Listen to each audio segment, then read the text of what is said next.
Paranormal Activity 4. It's like Inception mixed with Are You Afraid of the Dark, sandwiched together in a shit sandwich. We watched a movie. Yeah.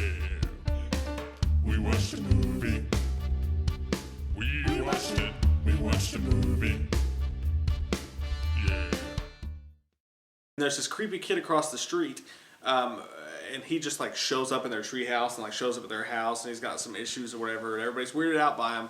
And something happens to his mom. They don't really say what it was, but the kid has to stay with his family for a few days till his mom gets out of the hospital or wherever the hell she is. Yeah. So the kid's staying with his family, and with him comes just a whole lot of creepiness, and you know, paranormal shit starts happening. So that's all we'll really say as far as the plot line goes. And I think that the guy that wrote the script, honestly, I think Paranormal Activity was going on in his fucking brain. Like, he was just like, oh god, there's just fucking shit just all through here. And he was just writing like random plot points and shit that didn't make any sense. He's like, I gotta tie this together with this, and he had like little tacks and shit. He's like, this has gotta match. He was Ethan Hawke in Sinister. Yeah, but yeah, no, he was like fucking Jim Carrey number 23. He's like, it makes sense in my head, it makes sense.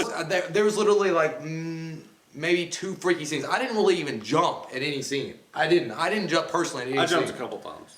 Well, that's okay, because you were drinking.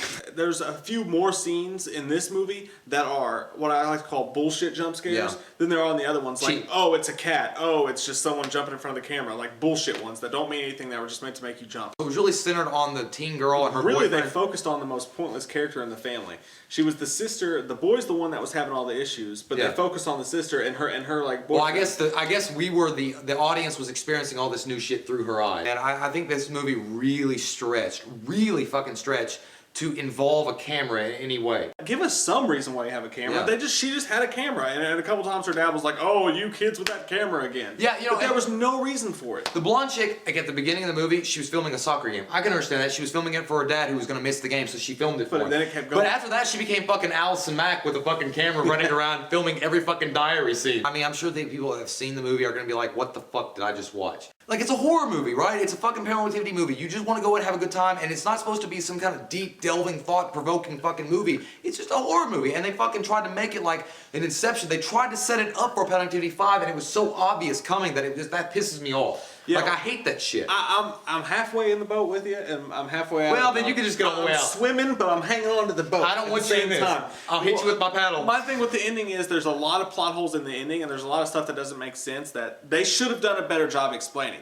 But when I'm talking about the very ending of the film, not after the credits, but the very ending of the film, some stuff comes up, and you're like, what the fuck is that? That was a decent scene, but... That was cool as shit. It gave me the same feeling that it did in the third one when the old lady's in the garage or whatever. But in the third one, it made sense. They explained it. And this one, it was just like, here's some random freaky shit. And it was like, that doesn't tie into anything. And I'm confused. But it also excites me a little bit because I'm like, I can't wait for Paranormal Activity 5 because I want them to explain that. I just think that's so cheap though, man. I just think that, you know, you go and pay and sit down for a movie. By the way, I had to pay fucking extra for this movie because I forgot my fucking movie ticket at home and buy another one. That's your fault. I know, it was my fault, but I had to pay extra for this turd. I think they left out like a chunk of like 10 minutes of the movie. Yeah. On purpose. And then when there's parts where shit hit the fans, it's like, where's the other kid? Yeah. Where's this kid? Who is that? What the fuck? You know what it was? Like I said, dude, it was the Jim Carrey number 23 wannabe guy that was just like, it's just so many thoughts in my head, I don't know what to do. And he was just like, and the director was like, what the fuck is this? But whoever did this, they were like, yes, well, you've left out 15 minutes of a pivotal point, but we might use that for Paranormal Activity 5. So what I'll do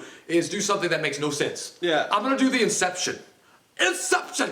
And then everybody was like, well, that doesn't make sense. It's a horror movie. Inception! Inception! Well, when you start changing characters' names, that just involves a mind fuck that you have to explain. Fucked in the brain. Yes. Insane on the membrane. I'm gonna give this movie a 4.0. I don't think this is a good movie. I don't. I'm sorry, I just don't. I think that it's an audience movie. I think it's a fun movie to go see with an audience if you happen to be out and want to check something that's cheap and quick. But overall, there is such unforgivable plot holes in this. There is such unforgivable editing in this. Can I speak? Oh. Can I speak? OPEC.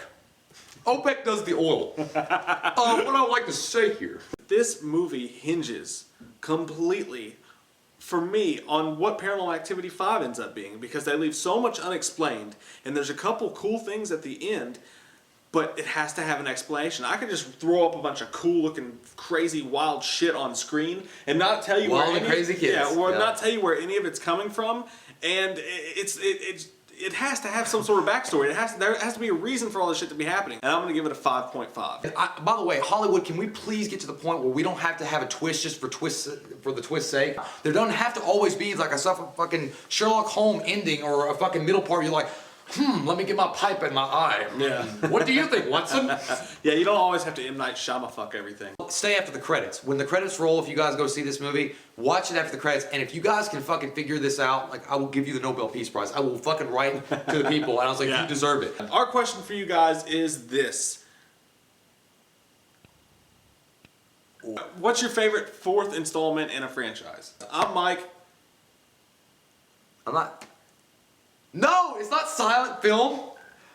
I'm Jay, this is Mike, and he's silent. We'll see you next time.